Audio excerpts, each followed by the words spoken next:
बहुत बहुत स्वागत है आप सबका। इस वीडियो में बात करने जा रहे हैं हम ईशान किशन के ऊपर। और शायद ये बात जो मैं अब आपको इस वीडियो में बताऊंगा ये आपने कहीं भी नहीं सुनी होगी। बड़ी खबर है और एकदम इनसाइड स्टोरी है। ईशान किशन का हाल फिलहाल में ना इंटरव्यू आया है और एक इंटरव्यू जो आया है वो आया है इंडियन एक्सप्रेस अखबार में। ईशान किशन से जो सवालात किए गए, जो उनसे चीज़ें पूछी गई, सेंट्रल कॉन्ट्रैक्ट से जो उनको ड्रॉप कर दिया गया उसके बारे में जो चर्चा उनसे की गई, ईशान किशन ने ब्रेक क्यों लिया था इसके बारे में उसमें चीज़ें लिखी हुई हैं। बट जो चीज़ें इंटरव्यू में लिखी हैं उसके अलग एक जो स्टोरी है जिसके कारण ईशान किशन आज भारतीय टीम से बाहर हैं, वो मैं आपको बताऊंगा। पहले इंटरव्यू में क्या है उस पर डिस्कस कर लेते हैं, उसके बाद मैं आपको इनसाइड स्टोरी जो मुझे पता है वो मैं आपको बताऊंगा। ये वीडियो पसंद है तो प्लीज़ इसको लाइक कर दीजिएगा, चैनल को भी सब्सक्राइब आप कर सकते हैं। मेरा नाम शशांक याग्निक है, ये मेरा ही चैनल है। तो क्रिकेट की खबरें अगर आपको पसंद है तो प्लीज़ चैनल से जुड़ जाइए। अब ज़रा बात कर लेते हैं हम इस इंटरव्यू की और ईशान किशन की। ईशान किशन से जो बहुत सारे सवाल पूछे गए उसमें से एक सवाल ये था कि भाई आपने ब्रेक क्यों लिया था। ईशान किशन ने उस सवाल का जवाब दिया था कि मैंने ब्रेक इस वजह से लिया था क्योंकि मैं लगातार रन्स बना रहा था और अचानक से, जो उनके वर्ड्स हैं ना वही बता रहा हूँ, मैं लगातार रन्स बना रहा था और अचानक से मैं बेंच पर था, मुझे प्लेइंग 11 में नहीं खिलाया गया। ऐसा टीम स्पोर्ट में होता है। उसके बाद ईशान किशन ने कहा ऐसा टीम स्पोर्ट में होता है, लेकिन फिर मुझे रियलाइज़ हुआ कि ट्रैवल फटीक हो रहा है मुझे, मतलब फटीक इन द सेंस कि जो इतना ज़्यादा ट्रैवल करना पड़ रहा है उसके कारण उन्हें मेंटल स्ट्रेस हो रहा है और वो ट्रैवल नहीं करना चाहते हैं, थकान महसूस हो रही है। तो उन्होंने बीसीसीआई से परमिशन मांगी और फिर वो आ गए भारत वापस। अच्छा, दरअसल ये सब जो हुआ था ये हुआ था दक्षिण अफ्रीका दौरे पर।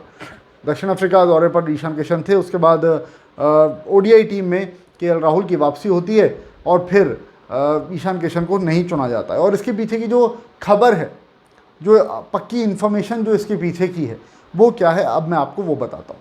दरअसल ईशान किशन ने जो ट्रैवल फटीक का, मेंटल फटीक की जो बात कह के वो जो वापस आए, इसके पीछे एक और रीज़न था। दरअसल केएल राहुल तब तक फिट हो चुके थे और केएल राहुल वापसी कर चुके थे जो दक्षिण अफ्रीका के खिलाफ जो ओडीआई सीरीज चल रही थी उसमें। अब जब केएल राहुल आ चुके थे तो राहुल द्रविड़ ने जाकर के ईशान किशन से इस बात को कहा कि यार हम सोच रहे हैं कि इस कुछ समय अभी केएल राहुल को चुना जाए टीम में और दक्षिण अफ्रीका दौरे पर केएल राहुल टीम में रहें, क्योंकि क्या है कि आपके है ना शॉर्ट पिच बॉल खेलने में आपको थोड़ी तकलीफ आती है, जो आपके पुल शॉट्स हैं वो उस तरह से नहीं लग पाते हैं और KL Rahul short pitch balls को अच्छी खेल लेते हैं, तो इसलिए हम सोच रहे हैं कि हम केएल राहुल के साथ जाएं। ईशान किशन को लगी ये बात बुरी। उसके बाद क्या कुछ हुआ, ईशान किशन वापस आ जाते हैं, मेंटल फटीक का बोल करके दौरे से वापस आ जाते हैं। और उसके बाद क्योंकि कुछ समय बाद ही आईपीएल होना था तो वो मुंबई इंडियंस के जो कप्तान, मौजूदा कप्तान जो हैं हार्दिक पांड्या, और उस समय कप्तान वो होंगे घोषित हो चुका था, उनके साथ जा कर के प्रैक्टिस करने लगते हैं। बीसीसीआई को ये बात पता चलती है कि भाई मेंटल फटीक की बात है, लेकिन ये तो प्रैक्टिस कर रहे हैं और वहाँ पर जा कर के खेल रहे हैं, ये तैयारी कर रहे हैं अपनी आईपीएल के लिए। तो भाई अगर ये आईपीएल की तैयारी कर सकते हैं तो ये जो डोमेस्टिक क्रिकेट है वो क्यों नहीं खेल रहे हैं। जब उनसे सवाल किया गया, सवाल बाद में हुआ, उससे पहले जरा इंग्लैंड का दौरा होना था, मतलब इंग्लैंड यहाँ पर आना था खेलने के लिए।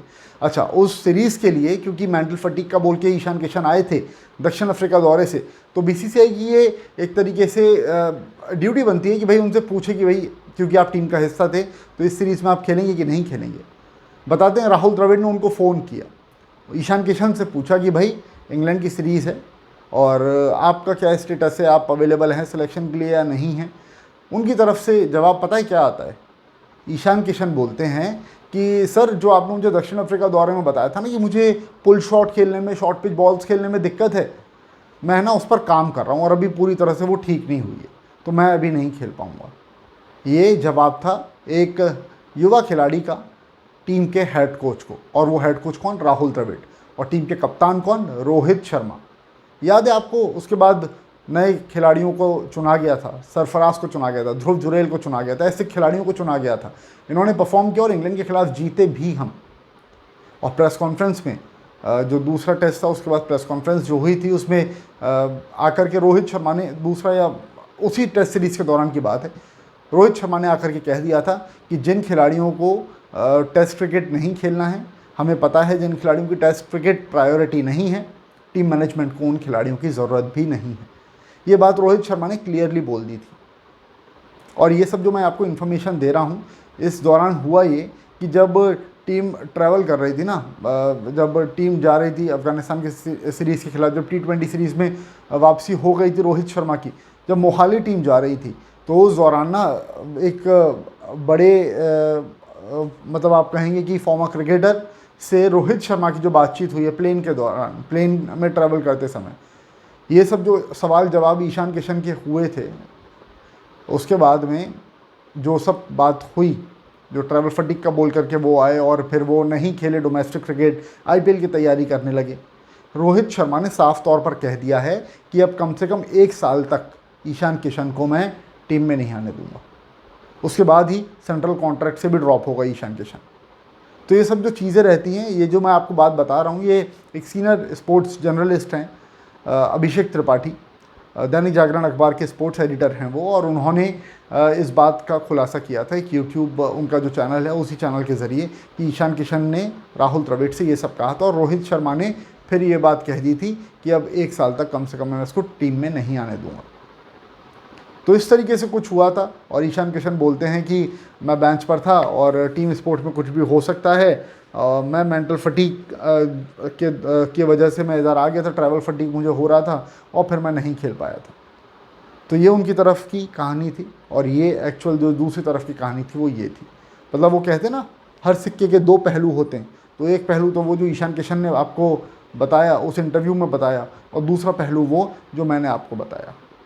अगर ये वीडियो पसंद आया तो प्लीज़ इसको लाइक कर दीजिएगा, शेयर कर लीजिएगा, और साथ में आप इस चैनल से जुड़ सकते हैं। क्रिकेट की तमाम खबरें यहाँ पर मिलती हैं आपको, चर्चा क्रिकेट की यहाँ पर भरपूर है।